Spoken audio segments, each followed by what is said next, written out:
Saudara-saudari yang terkasih dalam Kristus, dalam suatu audiensi umum, Paus Yohanes Paulus II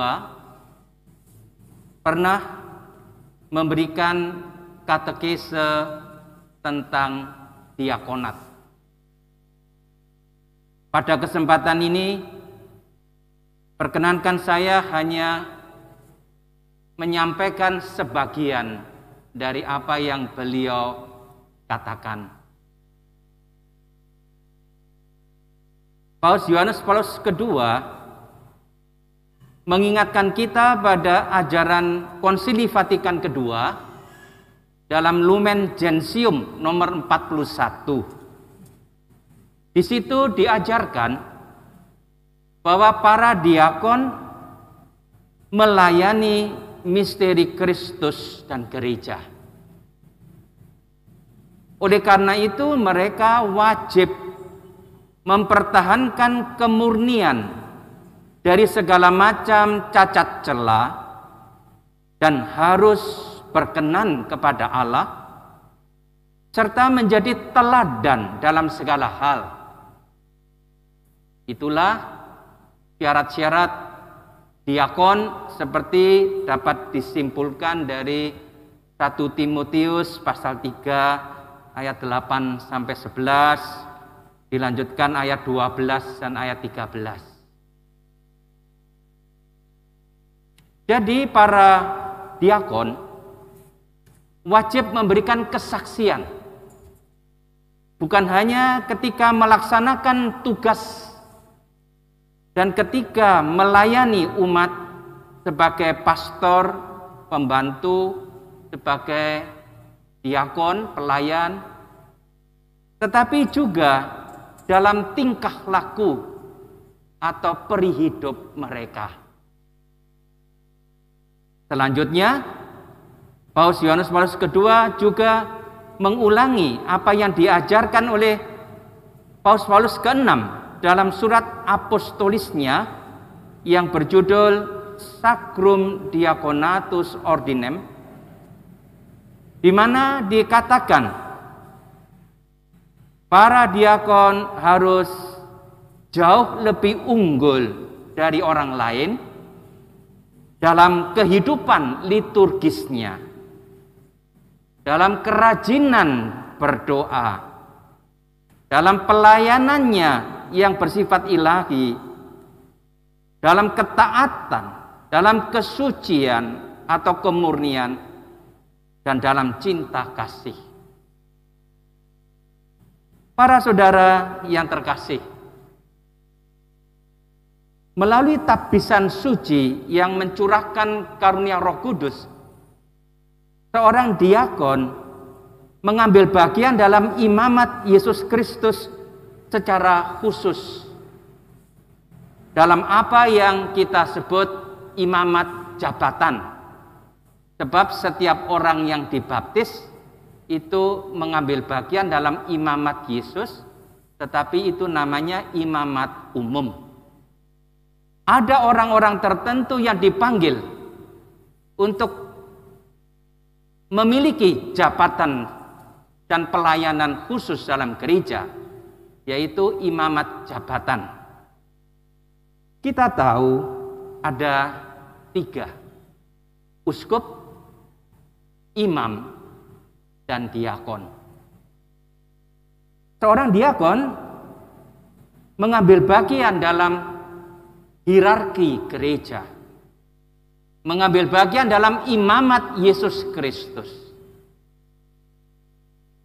Memang para diakon mempunyai imamat yang terbatas. Dia tidak mengambil bagian seperti imamat imam atau imamat para uskup. Akan tetapi, dalam hal kewajiban mereka untuk mengejar kesucian, para diakon sama, tidak bedanya dengan kewajiban seorang uskup atau imam. Karena ketiga-tiganya masing-masing dalam taraf tertentu mengambil bagian dalam imamat Yesus, bersatu dengan Yesus, menjadi alter Kristus. Karena itu baik uskup, imam maupun diakon mempunyai kewajiban yang sama. Hal itu ditegaskan dengan indah dalam surat apostolis dari Paus ke-6 tadi, yang sekali lagi dikutip oleh Paus Yohanes Paulus kedua dalam katekisenya.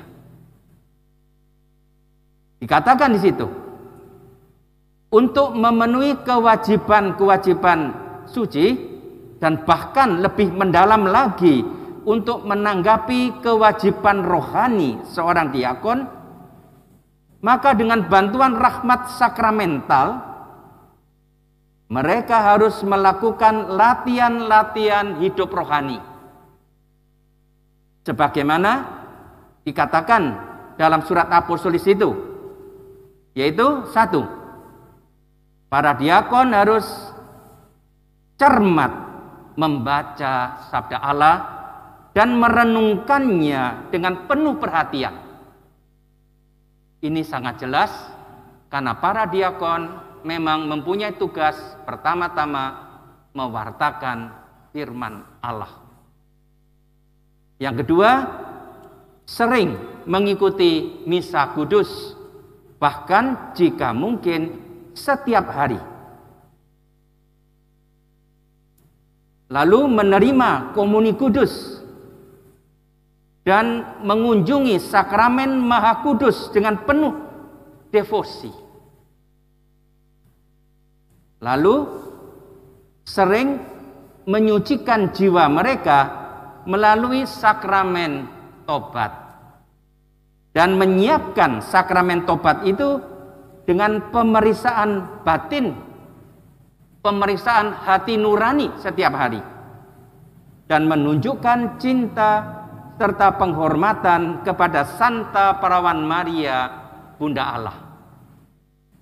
Inilah kewajiban rohani seorang diakon.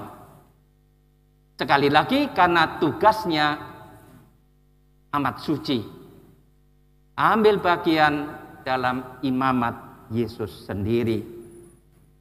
Para frater calon diakon yang terkasih, Anda sudah tahu kata diakon berasal dari bahasa Yunani diakonos, artinya pelayan. Tugas Anda adalah melayani Kristus dan gereja. Dan dalam hal ini, uskup dan para imam mewakili Yesus. Anda ditugaskan untuk membantu para uskup dan para imam dalam pelayanan firman. Maka para diakon mewartakan sabda Allah dalam khotbah. Mereka menjadi petugas resmi untuk memberikan homili. Maka dalam upacara nanti dengan sangat indah ketika para diakon menerima kitab suci, akan dikatakan bahwa para diakon tidak hanya mewartakan, tetapi juga melaksanakan apa yang diwartakan.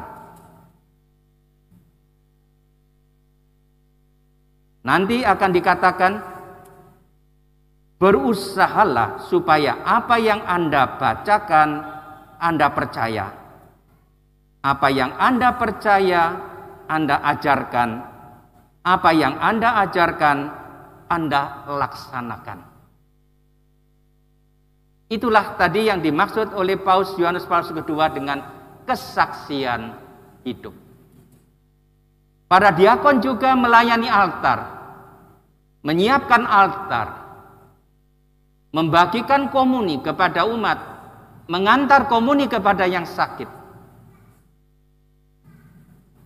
juga membaptis orang, memberkati pernikahan, memimpin upacara pemakaman, Inilah bentuk pelayanan konkret yang diberikan gereja kepada seorang diakon. Membantu para imam, membantu para uskup. Di dalam melaksanakan tugas pelayanan ini, segala sesuatu yang dikatakan kitab suci tentang pelayanan, seperti Yesus datang bukan untuk dilayani, melainkan untuk melayani dan menyerahkan nyawa demi tebusan banyak orang, berlaku terutama untuk para diakon.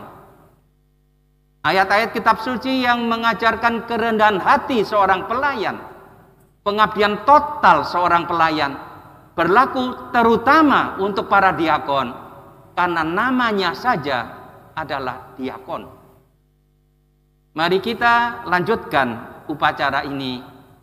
Kita mohon semoga Roh Kudus turun ke atas 13 frater agar mereka mendapat kuasa pelayanan sebagai diakon dan membantu mereka untuk menghayati anugerah dari Roh Kudus ini dengan hidup yang layak bagi seorang diakon.